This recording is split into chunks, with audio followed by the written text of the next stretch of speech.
What do you try to take away from a night like tonight shooting wise? I think the kind of the the easy out for us would be, we didn't make shots. Maybe it's happened two or three times all year. What disappointed me was our first half was phenomenal defensively, and then the second half we fell off. So we couldn't sustain our defense. The shots we live with days like that, nights like that, but just disappointed. Our defensive mindset in that third quarter, and really the whole second half. I think they had a 134 offensive rating in the second half. So I think I don't think we can just blame this one on missed shots, although that was a part of it. What are you not seeing defensively? Is it an energy thing? No, I mean we were almost perfect in the first half, so we're a really good defensive team. They have been top three last 15 games. They're a hell of an offensive team. But there was a letdown, and when you have defensive talent and you don't execute, you would think that's just a kind of more mental letdown than anything. Coach, what was the most difficult, or why was it so just big for them to have the press that they did, and how did that slow you guys down? Yeah, I felt like, especially once Halliburton went out of the game, they just picked us up. Like they got into us. It was like full court press, which you don't see a lot. So give Rick credit. I mean, it was really good strategy, and we did not handle the press well. We did not handle their pressure well, and that kind of that bleeds into your defense, right? You start turning it over. You're not taking good shots, and then they're an elite transition team, so it was kind of both sides of the ball, and their pressure was a big part of their success tonight.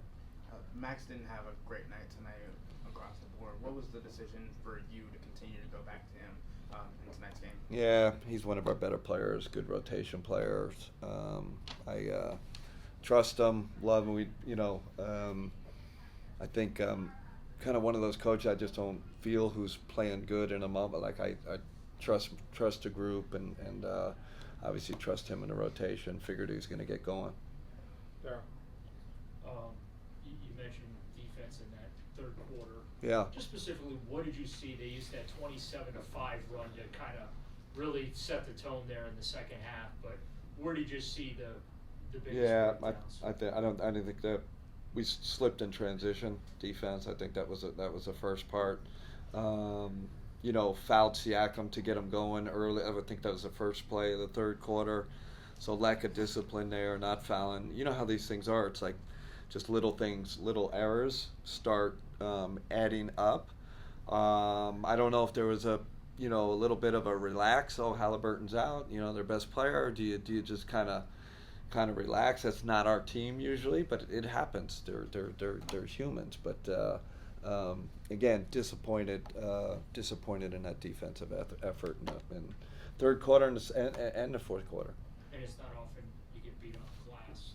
Yeah, and then it's funny you said that when they did miss, they seemed like they got the offensive rebound, got another possession, and they hit a couple of tough shots at the end of the shot clock. You're like, oh man, it's one of those nights, but we kind of, how do you say, deserved it, right? Giving up second chance opportunities, 50-50 balls.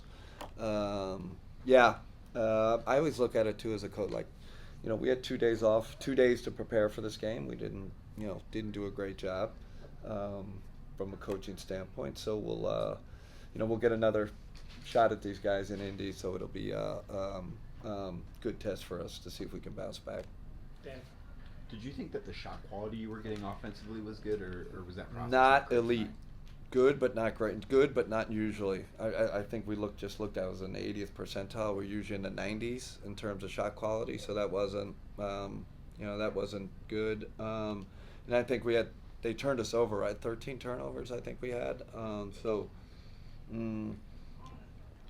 again, and I don't think I've said, like, give them a ton of pressure, ton of credit. Like, I thought they put tremendous pressure on our offense. They got into us, and you know, they're on a hell of a, you know, streak. They're playing great basketball right now. They're conference finalists. So it wasn't like, you know, this is some average team. You know, they're starting to get their mojo back, and man, give them credit. They took it to us tonight. And it was announced before the game that Max Strus was going to be in the starting lineup, and then changed a few minutes before tip-off. Was there something that went into that? Not sure. That was never the plan. So not sure how that happened. Okay. Yeah. Mike. You mentioned the third quarter today, Coach, but looking big picture, you guys, it's been your worst defensive quarter all season. Yeah. Defensive ratings, you're Yeah. top 10 first, second, and fourth, and 23rd in the third. It's crazy. Put a finger on maybe why? No, because we've talked about it with the group. Like, I don't know. We got to get better halftime speeches, I think, you know. So, I you know, what we're up at halftime, 14? Was Yeah. 13? And it's like, this team, like, God, you know, please, you know, we're you know, our standards got to be higher. Like, I think we tend to relax when we get these leads, and this, you know, how the NBA is now. It's like snap of the finger, all of a sudden, you know, it's a tie score. So I just think there's a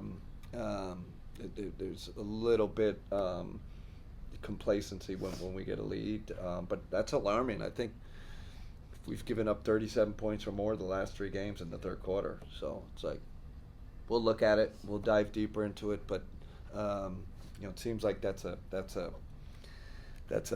you know, mental kind of not ready when you come out of the locker room and a relaxed thing. Evan, last one. Kenny, you had mentioned the full court press that Indiana was throwing at you. What else were they kind of pressing you guys on defensively just to kind of throw you off your group? Yeah, you know, Nemhardt's an elite defender.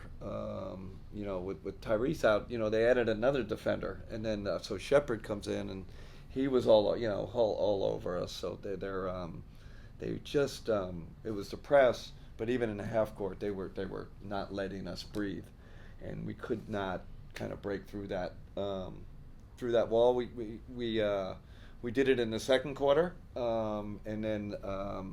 You know, there are a couple of strategic things we could have done better, you know, not to get into specifics, that we did in the second quarter, for some reason didn't do in the third quarter.